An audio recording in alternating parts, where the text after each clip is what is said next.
BJP ஒன்றும் யோக்கியமான இல்லை, காங்கிரஸ் ஒட்டுமொத்தமாக வலுச்செடுத்தா 10 வருஷமா வர முடியாமல் போய்.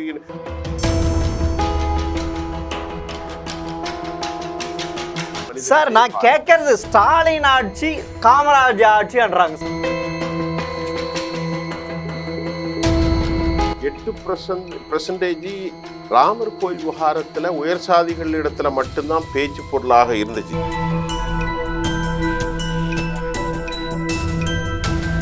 இல்ல இந்தியா கூட்டணி விட மோடிக்கு பெரும் சந்தேகமா இருக்கு.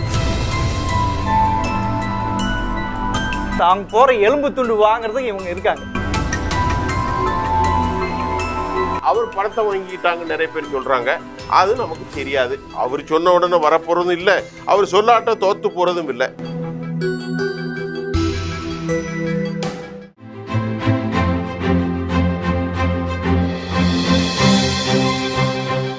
ஜெம் டிவி நேயர்களுக்கு வணக்கம். அரசியல் ஆடுகளத்தில் இன்றைய அரசியல் நிறுவனம் பற்றி பேசுவோம் வரங்க. வணக்கம் சுபியா சார். வாங்க சார், எப்படி இருக்கீங்க? நல்லா இருக்கேன் சார். வெயில் ரொம்ப கொடூரம். போன தடவை பேசும்போது வெயிலை பற்றி தான் பேசி ஆரம்பித்தோம். இந்த ட்ரிப்பு வெயில் ரொம்ப ரொம்ப மோசமாக இருக்கு. ஆமாம் சார். வட இந்தியாவில் பல பள்ளிக்கூடங்களை லீவ் விட்டாங்க. பீகாரில் ஆமாம், குழந்தைகள்லாம் மயக்கம். ஆமாம். தமிழ்நாட்டில் அது என்னங்கிற செய்திகள் எது வந்திருக்கா வெயிலை பற்றி? அப்படி ஒன்றும் இல்லை. இல்லை எக்ஸ்டெண்ட் பண்ண பாண்டிச்சேரி லீவ் எக்ஸ்டெண்ட் பண்ணிட்டாங்க, சம்மர் பண்ணிட்டாங்க. ஆமாம், ஜூன் 12. ஆமாம், இந்த வெயிலாக ஒரு கூத்து ஒன்று நடக்கு.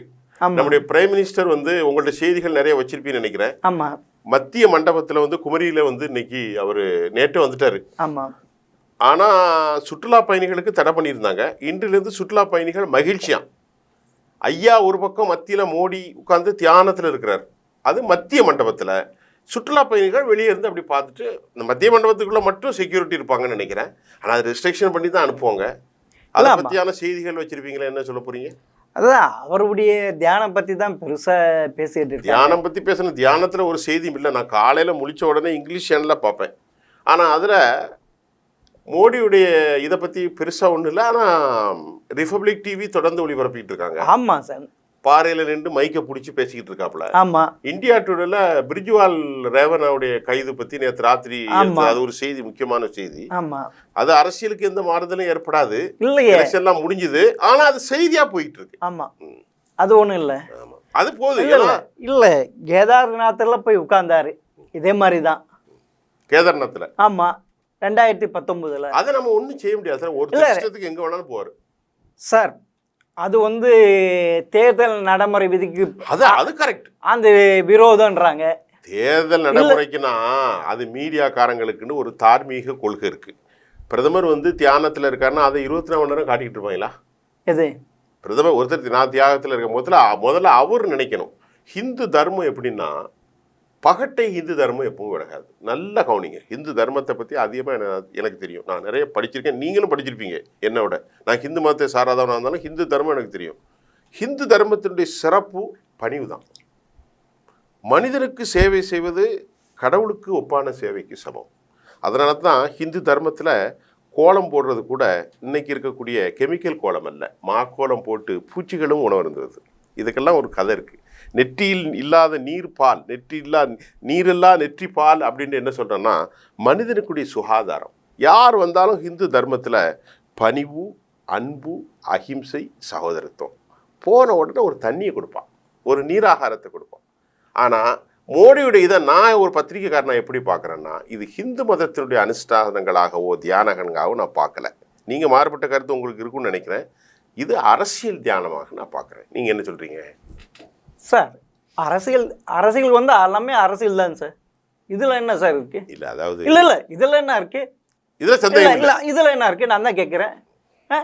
அதே 1ஆம் தேதி இந்தியா கூட்டணி சேர்றாங்களே டெல்லியில், எல்லாரும் 28 கட்சி. எதுங்க சார் உங்களுக்கு வரும் இது, எனக்கு உனக்கு வருது. ரெண்டு இந்து தர்மம் தான், அதுவும் இந்து தர்மம் தான். நீங்க மாத்திரம் டிராமா போடலாம், எதிரி டிராமா போடக்கூடாதா?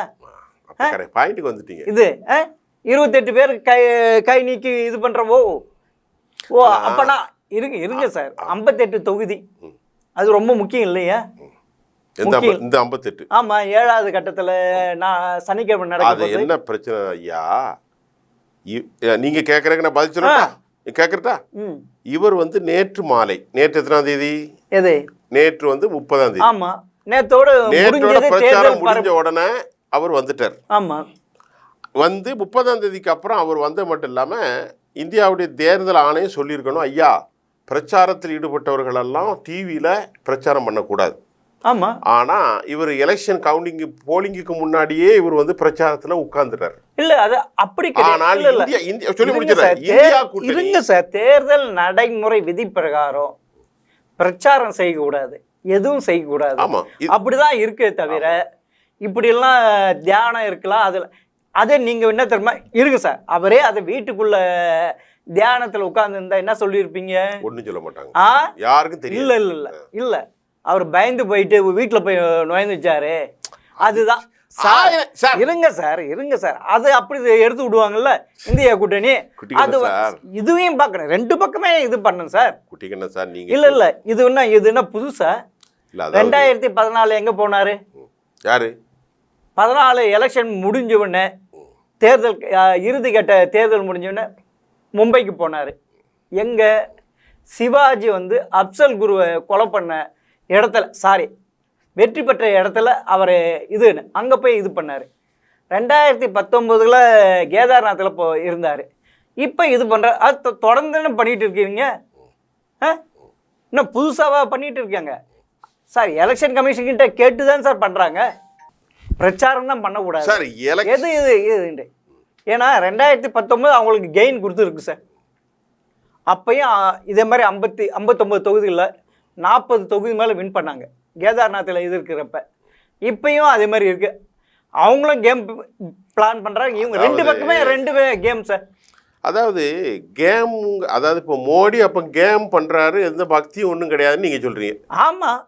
அப்போ ராமர் பூமி இல்லை இப்படியே போனாரோ அதுவும் கேம் தான் சார். அரசியல்வாதி செய்கிறது எல்லாமே கேம் தான் சார். இப்பதான் பாயிண்ட். ஆமா, அரசியல்வாதியும் தனக்கு என்ன லாபம் கிடைக்கும், ஆனா அவருக்கு ஒரு உண்மையிலே எவனுக்கும் பக்தி கிடையாது. இல்ல இவர் சார் பிஜேபி வந்து இந்துத்துவம் எடுக்குது, இந்திய கூட்டணி என்ன எடுக்குது, சிறுபான்மையினர் எடுக்கிறது. அதனால தான் நீங்க பெரும்பான்மையை நாங்கள் எடுக்கிறோம், நீங்க சிறுபான்மையை எடுக்கிறீங்க.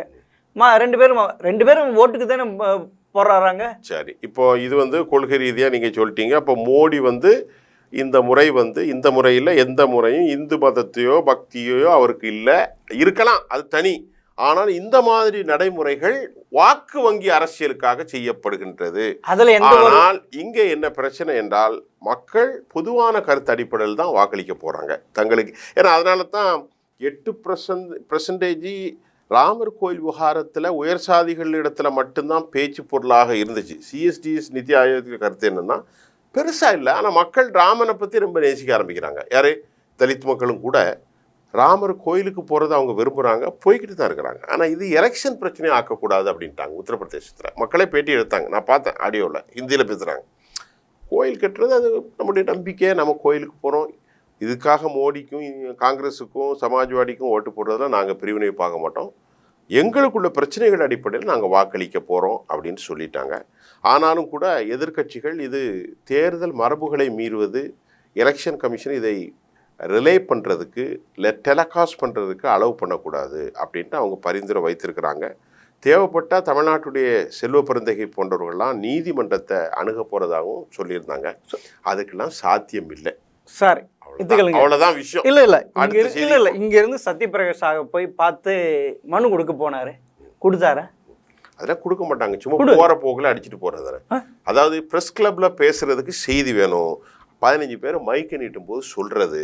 பட் நான் தான் ஓப்பனா சொல்றேனே, அரசியல் அமைப்புகள் அனைத்தும் ஒவ்வொருத்தருக்கும் அதிகாரத்தை மையப்படுத்தி அந்தந்த கட்சியில இருப்பாங்க. இன்னைக்கு காலையில செய்தி என்ன வந்திருக்கு தெரியுமா?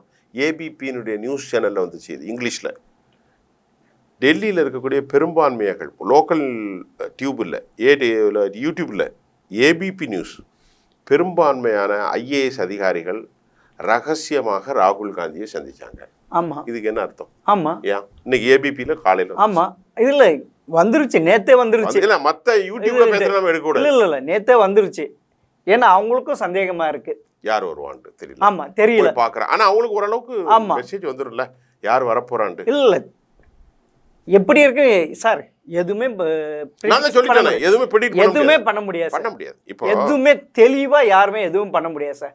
யாராலையும். அதனால இல்ல இந்தியா கூட்டணிக்கும் சந்தேகங்கள் பெருத்திருக்கிறது, மோடிக்கு பெருத்த சந்தேகம் தான். இல்ல இந்தியா கூட்டணி விட மோடிக்கு பெரும் சந்தேகமா இருக்கு. வரத்தான் செய்யும் சார். ஏன்னா ஏப்ரல் ஃபர்ஸ்ட் போல் வரைக்கும் நாங்க தான்ட்டு அப்படிதான் இருந்தாங்க. மாற்றங்கள் இருக்கு. ஃபர்ஸ்ட் போல் முடிஞ்ச உடனே தான் தெரிஞ்சது மாற்றம் நிகழ்றது.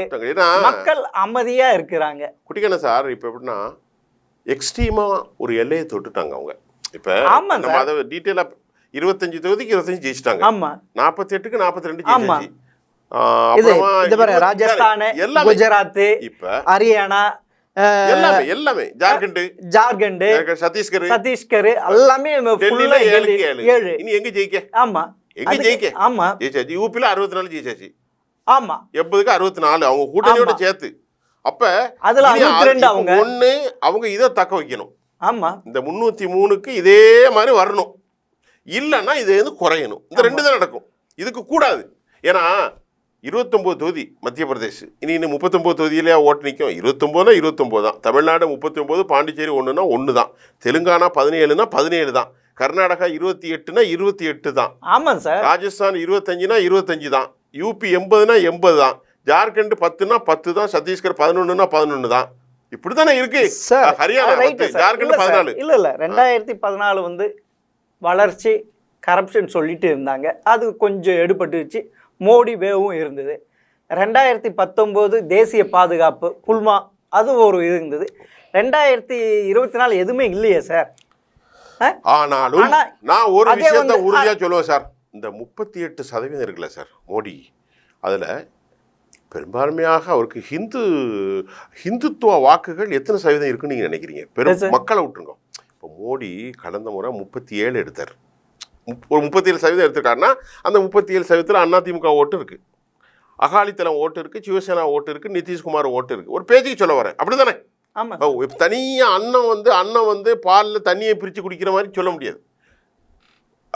நம்முடைய பிரதமர் மோடி வெற்றி பெறும் போது 37% கடந்த முறை எடுத்தார் அவருடைய வாக்கு சதவீதம். இந்த முறை அது ஒரு 6, 7, 8% குறையுமா? அந்த கூட்டணிகள்லாம் பலமில்லாத 10 வருஷம் ஆட்சியில் அது ரெண்டா பேசுவோம். கூட்டணி இப்ப சிவசேனா இல்ல, அதிமுக இல்ல, அப்புறமா வந்து அகாலிதளம் இல்ல, இப்ப எதுவுமே இல்ல, அப்புறம் நிதிஷ்குமாருக்கு பெரிய வாக்கு சதவீதம் இல்ல. அப்ப அவங்களுக்கு ஒரு 7, 8% கண்டிப்பா குறையும்.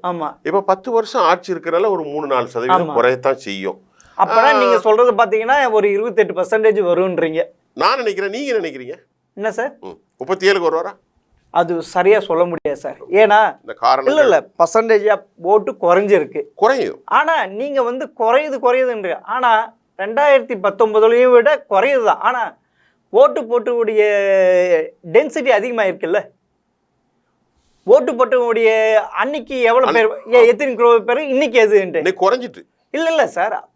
போன வாட்டி விட அதிக பேர் வாக்கு போட்டிருக்காங்க சார். எங்க போட்டிருக்காங்க? இல்ல பர்சன்டேஜ் இல்ல 96 கோடி வாக்காளர் சார். அதுல நீங்க அந்த இது பார்க்கணும். அப்புறம் அந்த இதுல பாத்தீங்கன்னா இந்த முறை ஒரு 5-6 விஷயத்தை உங்களுக்கு சொல்றேன், ஷார்ட்டா சொல்லிடுறேன்.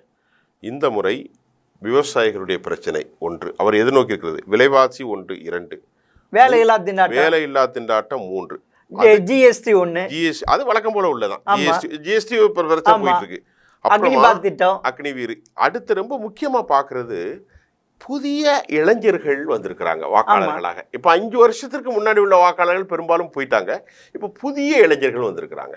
இவர்களுடைய வாக்கெல்லாம் எப்படி இருக்கும் நம்ம சொல்ல முடியாது.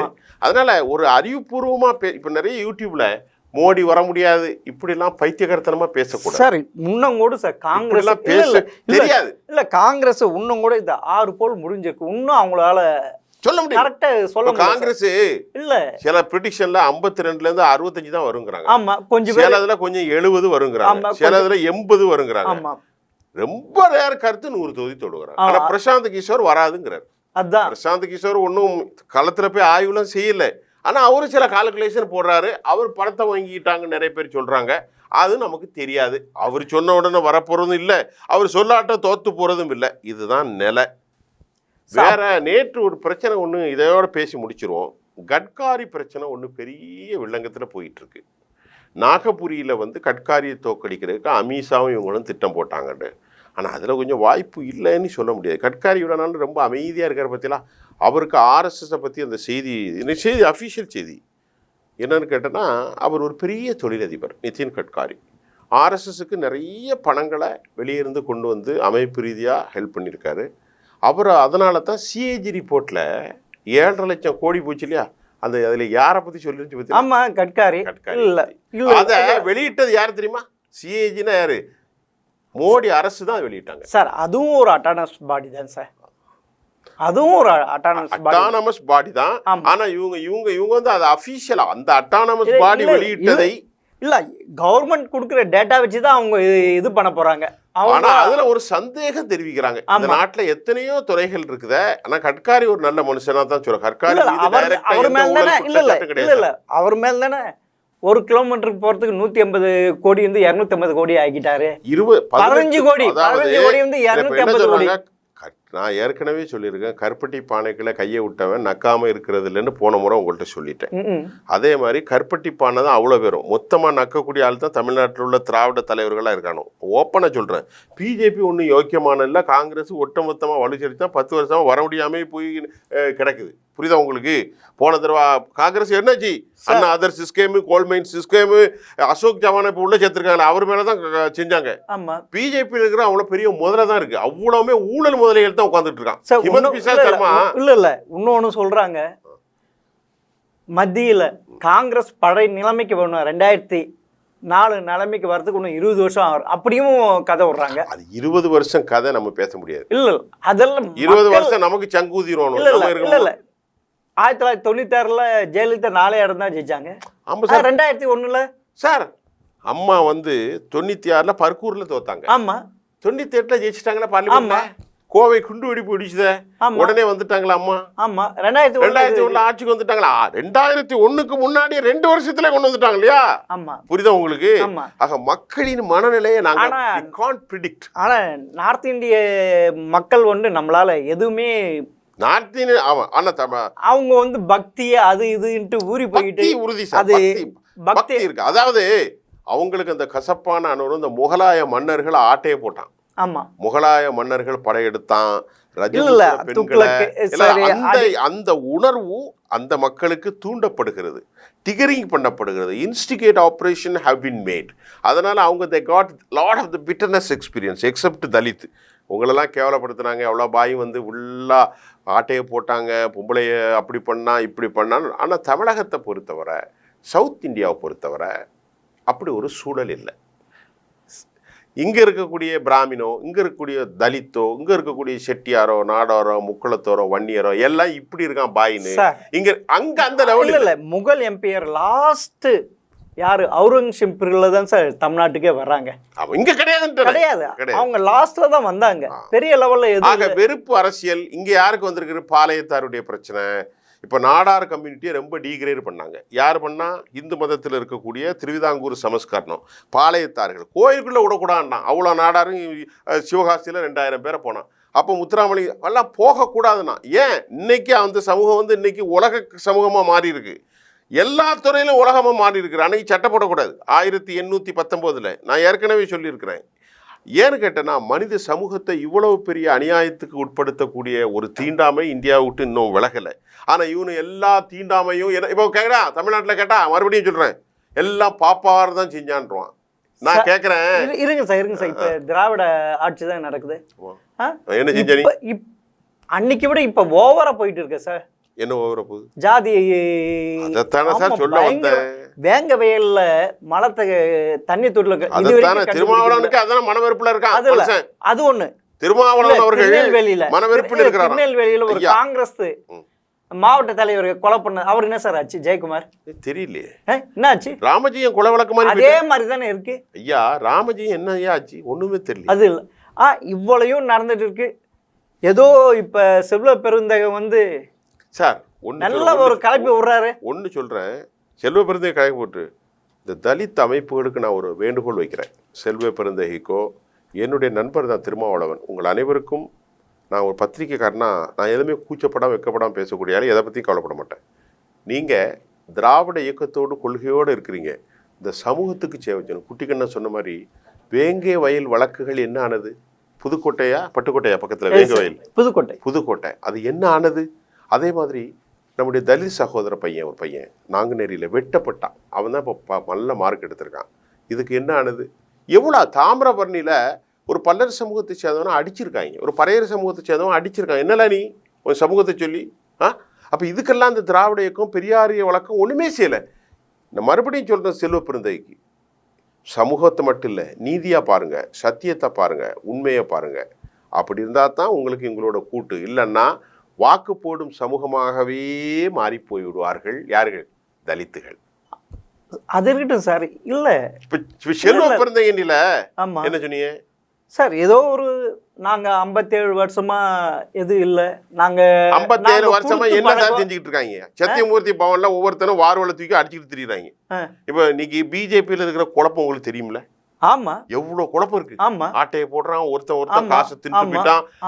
நெய்னார் நாகேந்திரன் அவர் மறவர் சமூகத்துல ஒரு ஐடியா இருந்தாரு, முன்னாள் அமைச்சர் 4 கோடி ரூபாய் காட்டி கொடுத்துட்டாங்கன்னு அண்ணாமலை மீது குற்றம் சொல்றாரு. வெளியே வந்து சண்டை பிடிக்கனா இல்ல சார்? இப்ப விஜயதரணி போயிட்டாங்கல்ல, விஜயதரணியும் ஒருமையில பேசிக்கிட்டாங்க.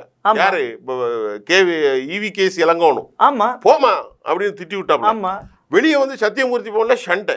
இவ்வளவு வருஷம் ஆச்சு சார். இவங்க என்ன சார் போற கட்சி வளர்க்கறதுக்கு செஞ்சிருக்காங்க சொல்லுங்க சார். சார் ஏதோ ஒரு இப்ப ஒண்ணு எடுத்து காங்கிரஸ் கட்சி கேட்க சார். ஆமா, காங்கிரஸ் கட்சி என்ன சார் வளர்த்திருக்காங்க? யாரும் வளரல சார். யார் வளரல? அவங்க இல்ல கட்சி வளரல, அவங்க வளர்ந்துட்டாங்க. தலைவருங்க இருக்காங்க, தொண்டருங்க இல்ல. இன்னும் அதே தான் இருக்கு. ஒண்ணு வேணாம் சார். இல்ல ஒண்ணு வேணாம். நம்ம பா சிதம்பரம் இருக்கார் இல்லையா? ஆமா, அவருடைய மகன் கார்த்திக் சிதம்பரம். அவரை பார்த்தா பாம்போடு இருக்கு. ஒரு 5000 ரூபாய் கொடுத்தா பரவாயில்ல, அவ்வளோ கஷ்டப்பட்ட வியாபாரி மாதிரி தெரியுறான் மனுஷன். அவ்வளோ பேரும் அப்படித்தான் இருக்காங்க. தன்னை வளர்த்து கொள்கிறார்கள், கட்சியை வளர்க்கல.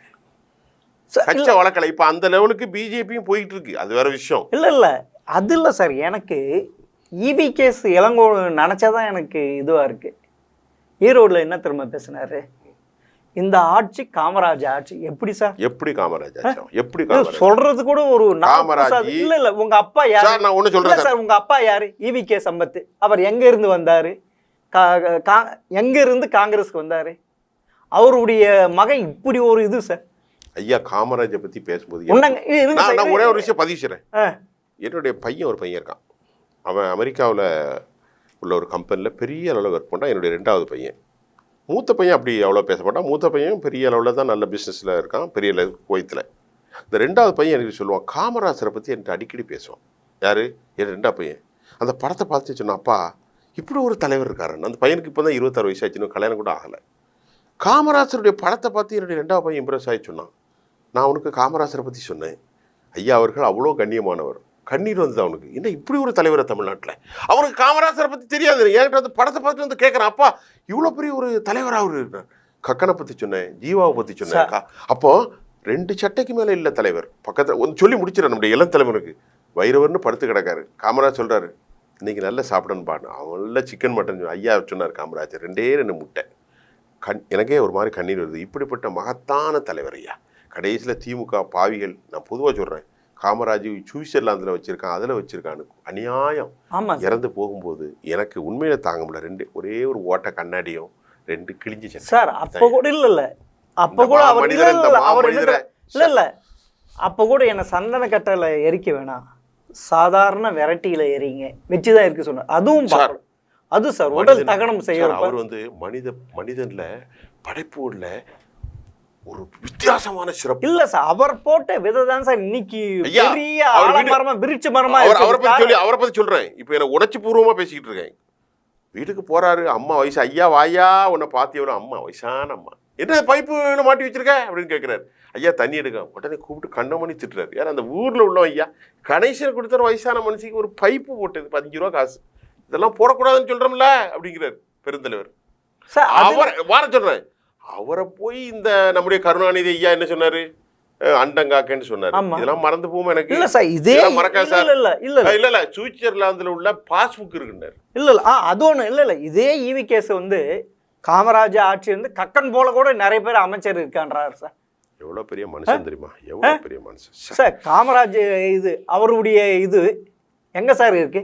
என்ன சொல்லி இப்படி ஒரு கட்சி இவங்களை இல்லை, இது ஈவிகே சிலவங்க 2006 என்ன கேட்டார், நீங்கள் மத்தியில் கூட்டணியில் வச்சுருக்கீங்கள, அப்போ UP1 டிஎம்கே, அதே மாதிரி இங்கேயும் மெஜாரிட்டி கிடையாது டிஎம்கே, எங்களுக்கும் பங்கு வேணும்னு கேட்டார். என்ன பண்ணாங்க திமுககாரங்க, அவங்க வீட்டை போய் முற்றுகையிட்டாங்க சார், அடிக்க போனாங்க சார். அவ்வளோ கும்பலா அவரை போய் இப்படி பேசியிருக்காரு சார். எப்படி இது காமராஜ் ஆட்சின்ட்டு அவர் பேசுறாரு. அதுக்கு இல்ல அதுக்கு ஒத்துவுறாரு. இது நீங்க கேட்ட கேள்விக்கு ஹூ இஸ் காமராசர், காமராசருடைய சிறப்புகள் என்னங்கிறத உணர்ச்சி பூர்வமா சொன்னேன். என் பையனை இம்ப்ரெஸ் பண்ணிருக்காரு மரணத்துக்கு அப்புறம். அது இருக்கட்டும் சார். இல்ல அவர் நீங்க இவ்வளவு கம்பேர் பண்றீங்களா, அவளை கம்பேர் பண்றதுக்கு இந்த ஆட்சியில இருக்கா? யாருக்கும் தகுதி இருக்கா? தகுதி இருக்கா? மகத்தான மனிதர் இல்ல இந்த யுகத்தில் உண்மை சொல்றேன். இந்த யுகத்தில் ஐயாவுடைய காலத்தில் காமராசரை போன்ற மாமனிதர் சார். நான் கேட்கறது ஸ்டாலின் ஆட்சி காமராஜ் ஆட்சின்றாங்க சார். அதுதான் சொல்லிட்டேன். அது இல்ல வேற யாரும் இல்ல சார், வேற யாரும் வந்து பாருங்க. அதே காங்கிரஸ்காரர் சொல்றாங்க சார், காங்கிரஸ்காரர் சொல்றாங்க. எந்த விதத்துல ஏத்துக்க முடியும் சார்? காமராஜ் ஆட்சி இதே மாதிரி பண்றாங்க சார். வாழப்பாடி ராமமூர்த்தி என்ன பண்ணாங்க, அவரையும் இதே மாதிரி தான் கொஞ்சம் வழக்க பார்த்தாரு, அவரையும் இது பண்ணாங்க. தங்கபால் என்ன கேட்டார், எங்களுக்கு எங்கள் ஆட்சியில் எங்களுக்கு பங்கு வேணும். அவன் ஒரு சின்ன பையன், அவன் போய் பேச்சு கேட்டுட்டு இருக்கீங்க. இதே கருணாநிதி தான் சொன்னார். உங்களுக்கு வளர்க்குறதுக்கு எவ்வளவு வாய்ப்பு கிடைச்சிது? அன்றைக்கி 2006 நீங்கள் இங்கே இதில் இது பண்ணியிருக்கலாம்ல. இன்றைக்கி வந்து பிஜேபி எங்கேயோ நான் இப்போ இன்னைக்கு அண்ணாமலை சவால் விடுறாரு சார். பிரகாசமாக எரிஞ்சிக்கிட்டு இருக்க அதிமுக அணைய போகுதுன்றான். அணையறதுக்கு தான் பிரகாசமாக எரியுது அப்படி சொல்கிறேன் சார். காங்கிரஸில் என்ன சார் பண்ணுறீங்க? காங்கிரஸ்காரன் என்ன பண்ணுறாங்க? இங்கே வளர்க்குறதுக்கு என்ன பண்ணுறீங்க? காமராஜ் போட்ட விதை தான் இன்னைக்கு பெரிய இது உண்டு. இவங்க சொல்கிறாங்களே திராவிட கட்சிகள், எங்களால் தான் நான் உங்கள் இல்லை கல்வியில், மருத்துவத்தில், தொழிலில் நீங்கள் வந்து தொழில் இது நீ வந்து பண்ணீங்களா? அன்னைக்கு வந்து உருவாக்கினார் சார். வெங்கட்ராமனை வச்சுட்டு கிண்டி தொழிற்பூங்கா, அம்பத்தூர் தொழிற்பூங்கா சார் நாட்டில் உருவாக்கினாங்க சார். சேலம் எக்கால இதுல திருச்சி பெல்லு இது பெரம்பூர்ல ICF எவ்வளவு இது. இங்க IIT மெட்ராஸ் IIT இன்னைக்கு டாப்ல இருக்கு சார். இவளையும் இவளையும் இது பண்ணிட்டு நீங்க வந்து நான் கூசாத ஒரு இது இல்லாத ஒரு இத்தனை மினிஸ்டர் மேல கரப்ஷன் கேஸ் இருக்கு, ஓடிட்டு இருக்கு. அது போயிட்டு நீ காமராஜ் ஆட்சி கூட கம்பேர் பண்ற நீதுன்ட்டு டிஎம்கே காரனுக்கு நீங்க ஒத்துக்குதுன்னா ஒரு இது இருக்கா? ஒரு மனசாட்சி வேணாவா? நீ சொல்லுங்க சார். இது நீங்க சொன்னா இது கேவலமா இருக்கு சார். இந்த காங்கிரஸ்காரங்க கட்சியை வழங்கலான்னா இப்படி பண்ணிட்டு இருக்காங்க. அவங்க போற எலும்பு துண்டு, நான் அப்படிதான் சொல்லுவேன் சார், அவங்க போற எலும்பு துண்டு வாங்குறதுக்கு இவங்க இருக்காங்க. சீட்டு வாங்கிட்டு இப்படி போடலாம். காங்கிரஸ் வளர்க்கணுங்கிறீங்க. ஆமாம் சார், டிஎம்கே விட்டு பிரியணும். ஆமாம் சார், டிஎம்கே விட்டு பிரியணும் சார். சார் இந்த பார்லிமெண்ட் எலெக்ஷன் நான் சொல்றேன் சார், இந்த பார்லிமெண்ட் எலெக்ஷன்ல அப்படி டிஎம்கே அதிகமாக ஜெயிச்சா அது காங்கிரஸ் ராகுல் காந்தி தான் சார். Very good. ஆமாம் சார், அவங்களுக்கு இல்லைன்னா இவங்க கிடையாது சார். அவ்வளோ ஆன்டி இன்கம்ஸ் இருக்கு சார் இந்த 3 வருஷத்துல. பேசுவோம். ஆமாம் சார், பேசுவோம். சரி சார், இன்னொன்று சார், பிசிகா வந்து டிஎம்கே அலைன்ஸ்ல இருக்குமா? அது இப்போ சொல்ல முடியும், எலெக்ஷனுக்கு அப்புறம் சொல்ல. இல்ல இப்ப இருக்கு நடக்கிறது. இல்ல தொகுதி பங்கிலையும் ஒரு இது இருந்தது. இப்ப பெரிய லெவல்ல ஒரு விழா எடுத்தாங்க. அதுல யாரும் டிஎம்கே கூப்பிட்டு யாருக்கும் விருது கொடுத்த மாதிரி தெரியல. அவங்களுக்குள்ள புகைச்சல் நீங்க சொன்னீங்கல்ல, செல்வ பெருந்தொகை சொன்னீங்கல்ல, இப்படிதான் தலித்துக்கு இப்படிதான் இருக்குன்று. இல்ல நீங்க இது உண்மையில இந்த கூட்டணி வச்சுதான் சார் சொல்லி நம்ம நிகழ்ச்சி இருங்க சார். இல்ல சார், இருங்க சார், இந்த கூட்டணி வச்சுதான் சார் இந்த ஸ்டாலின் இவ்வளவு இது பண்ணிட்டு இருக்காரு தொடர்ந்து. அதுல முக்கியமா பெரிய பங்கு காங்கிரஸ் இருக்கு சார். அவங்களுடைய பலமே அவங்களுக்கே தெரியல சார் தமிழ்நாட்டில். இல்லை ஏன்னா இன்னும் கேட்டால் தமிழ்நாட்டில் யார் பிரைம் மினிஸ்டராக வரணும்னு கேட்டால் ராகுல் காந்திக்கு தான் சார் அதிகமாக பர்சன்டேஜ் இருக்குது. குறைஞ்சது 70% சொல்லியிருக்காங்க சார். கண்டிப்பா கண்டிப்பா. அதே மோடிக்கு 30% தான் சார். தமிழ்நாட்டில் அப்படிதான். காங்கிரஸ் இருக்கு சார், அவங்களுடைய அருமை அவங்களுக்கு தெரியல சார். Very good. நம்ம இது செய்தியை 4ஆம் தேதிக்கு அப்புறம் காங்கிரஸ் எப்படி இருக்குங்கிறத தொடர்ந்து பேசுவோம். சரி சார். இன்னைக்கு இதற்கு மேலே நேரம் அனுமதிக்க மறுக்கிறதுன்னு நினைக்கிறேன். அப்புறம் நிறைவே நீங்கள் சொல்லி முடிங்க. அது சார், உண்மையில் திருப்பியும் எக்ஸிட் போல் முடிஞ்ச உடனே திருப்பி நம்ம சந்திக்க போகிறோம் சார். கண்டிப்பாக சந்திப்போம். எக்ஸிட் போல் இப்போ நம்ம நேருக்கு சொல்லுங்க, 1ஆம் தேதி எலெக்ஷன் முடியுது. ஆமாம். 1ஆம் தேதி மிஸ்டர் குட்டிக்கண்ணன் எக்ஸிட் போல் வருகிறது மாலை.